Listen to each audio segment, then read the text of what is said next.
എല്ലാ പാപത്തിൻ്റെ ഉള്ളിലും പിശാച് ഒളിപ്പിച്ചു വെച്ചിരിക്കുന്ന ആത്മനാശമെന്ന നിത്യനാശമെന്ന കൊളുത്തുണ്ട്.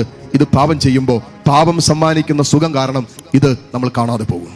പാപം ചെയ്യാനുള്ള ആവേശത്തിലും പാപം നമുക്ക് സമ്മാനിക്കുന്ന നൈമിഷിക സുഖത്തിൽ സംഭവിക്കുന്നതിന് പാപത്തിന്റെ ഉള്ളിൽ പിശാച് ഒളിപ്പിച്ചു വെച്ചിരിക്കുന്ന കൊളുത്തുണ്ടല്ലോ, നിത്യനാശം എന്ന് പറയുന്ന, നിത്യനരകം എന്ന കൊളുത്തുണ്ടല്ലോ, ആത്മനാശം എന്ന് പറയുന്ന കൊളുത്തുണ്ടല്ലോ, ഇത് നമ്മൾ പലരും കാണാതെ പോവുക. മീൻ കാണാതെ പോകുന്നത് പോലെ നമ്മളും കാണാതെ പോവുക.